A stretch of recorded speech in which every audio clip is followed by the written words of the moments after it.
Muy bienvenidos. Estamos tratando el día de hoy un tema de coyuntura y realidad nacional. Para ello hemos dado un gusto y placer darle la entrevista al doctor Santiago Vinces Renteria.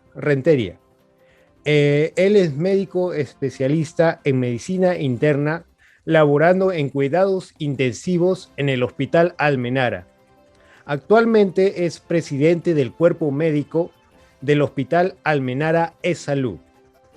Es presidente nacional de los médicos del Seguro Social de Salud Sinansub. Muy bienvenido, doctor Santiago. Gracias, buenos días. La pregunta que le voy a hacer es, dígame, la pandemia COVID ha ocasionado más de 180,000 fallecidos. Se inició con Vizcarra, continúa con la actual y presente Sagasti, que la ha enfrentado con una serie de críticas y deficiencias. Dígame, la primera pregunta, para usted, ¿qué se requiere principalmente para luchar de manera más efectiva contra esta pandemia? Bueno, mire usted, en primer lugar, los muertos que actualmente se mencionan en un nivel de aproximadamente 180,000, yo estimo que ya son unos 200,000. Entonces, si hacemos una proporción de cantidad de muertos por la pandemia versus número de habitantes que tiene el país, estamos diciendo que por cada 150 ciudadanos, uno ha muerto por la pandemia. Por cada 150 ciudadanos, uno ha muerto a consecuencia de la pandemia. Esto es un desastre gravísimo. Y los responsables, en primer lugar, son el gobierno. Definitivamente, el señor Vizcarra es el primer gran responsable y el señor Sagasti es el segundo gran responsable por continuar prácticamente la misma política de gobierno. Y justamente es para responder su pregunta, porque los que actuamos directamente en la atención de los pacientes COVID, vale decirlo, que somos la primera línea, me incluyo dentro de ellos, nunca hemos sido consultados sobre la manera como enfrentar mejor la pandemia. Nosotros somos los operativos, somos los que damos la cara, somos los que conocemos la problemática institucional. Desgraciadamente, y esto es un problema endémico en el país, los principales responsables, tanto del Ministerio de Salud como del Seguro Social, en más de un 90% son personas que no tienen lo que se llama el campo clínico. Vale decir que no conocen cuál es la realidad de funcionamiento de los establecimientos de salud. Son generales de escritorio. De tal manera que una de las primeras medidas que tendría que hacerse a la pregunta que usted hace es la participación activa en este proceso de los trabajadores de salud. Una segunda medida es la incorporación de todo el sistema de servicios de salud en la atención de estos pacientes. Porque muchos centros y puestos de salud, contrariamente a que debieron haberse abierto para atender la pandemia en primera línea, en el primer nivel de atención, se cerraron. Entonces, la oferta de servicios de salud se redujo terriblemente. Pero aquí, esto no resultó una medida gratuita, porque desgraciadamente, durante el gobierno de Vizcarra se han construido decenas de hospitales temporales, entre comillas, vale decir, hospitales prefabricados, que nunca han tenido una función importante en la atención de la pandemia. pero que desgraciadamente ha significado una gran pérdida de millones de soles. Entonces, las tres medidas son, en primer lugar, la reorganización del sistema, que debe ser preparado para enfrentar la pandemia. En segundo lugar, la participación activa en la gestión de los mismos trabajadores del sector salud. Y en tercer lugar, la incorporación de toda la red asistencial, tanto del Seguro Social como del MINS. ¿Qué opina de la participación que ha tenido y tiene el colegio médico en esta pandemia?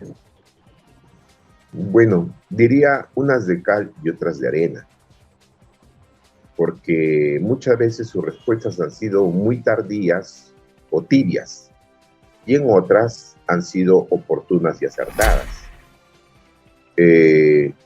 Lo de la señora Massetti, Pilar Massetti, lo del ministro Zamora, lo del presidente Vizcarra,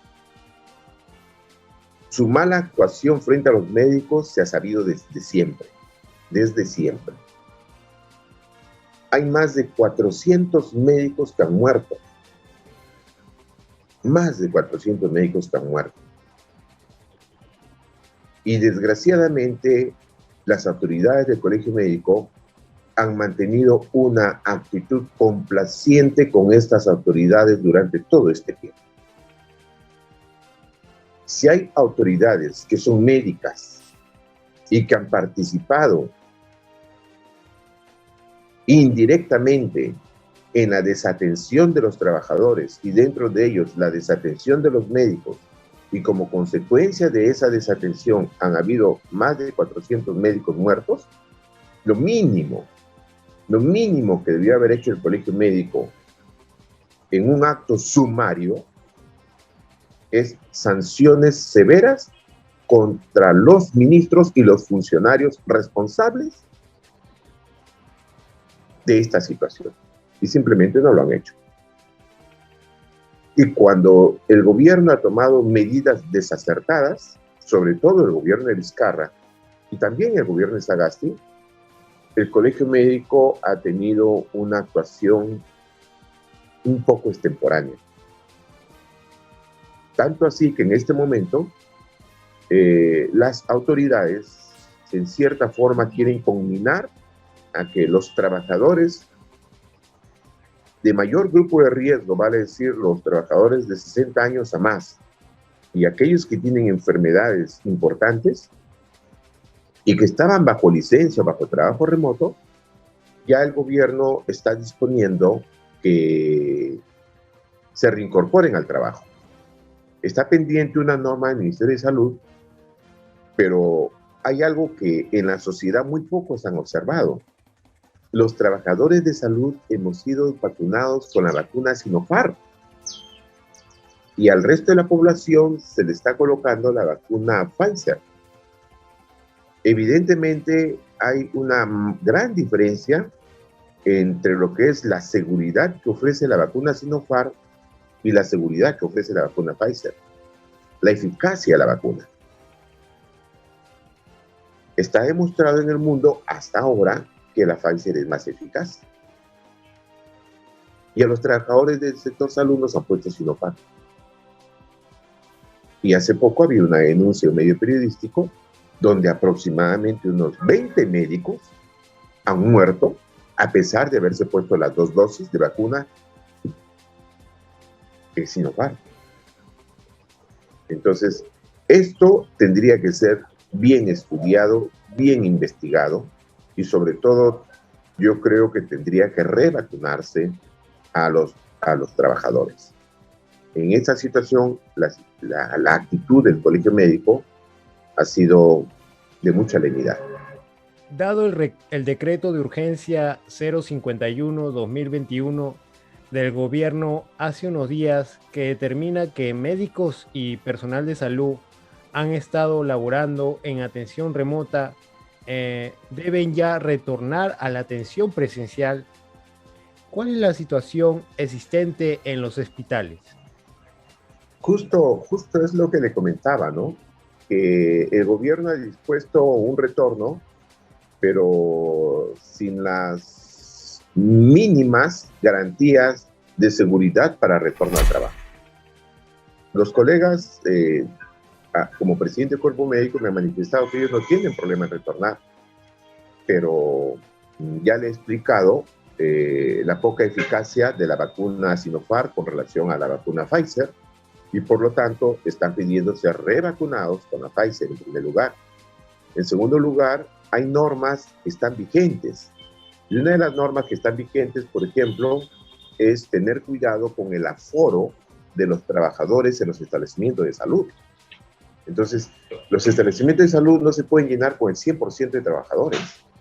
Hoy en día las normas establecen que el aforo tiene que ser de un 40 al 50%. Entonces, eso no lo están viendo las autoridades actualmente.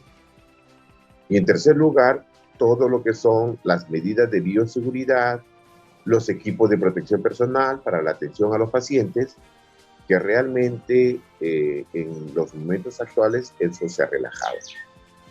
Luego del debate del 23 de mayo, ha sido el día domingo, entre los equipos técnicos de ambos candidatos de la presidencia, usted en su columna del Diario Expreso escribe: un candidato sin ideas, sin propuestas y sin equipo técnico, en el cual trata sobre la orfandad del partido Perú Libre de Pedro Castillo. En estos aspectos, usted es gestor.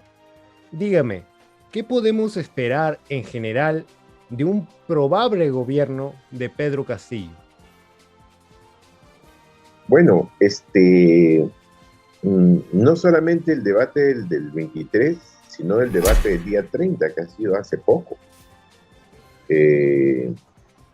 Evidentemente el señor Castillo tiene una orfandad absoluta de ideas y propuestas. Y no solamente eso, sino que tiene pensamiento errado, ¿no? El decir públicamente, y no es que nadie lo esté difamando, que un paciente que llega a la unidad de cuidados intensivos sale en una bolsa negra, es un desconocimiento absoluto de cómo funciona el sistema de atención de salud en esta época de la pandemia, y un desconocimiento absoluto que donde más se rescatan vidas es en las UCIs, en las unidades de cuidados intensivos, que es donde los médicos hacemos el máximo esfuerzo por rescatar vidas, y se rescatan más del 60% de estas vidas.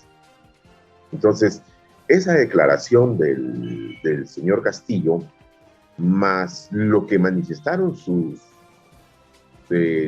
representantes en el debate de los equipos, más lo que está escrito en el ideario de Perú Libre, que si usted lee, ahí va a poder ver, por ejemplo, un desconocimiento de la realidad sanitaria de ahora. Por ejemplo, dice que el Seguro Social solamente atiende al 20% de la población, cuando todos sabemos que el Seguro Social atiende a casi el 35% de la población. Entonces, ese es un error palmario. Cuando dice que va a incrementar el presupuesto para todo el sector salud equivalente al 10% del PBI.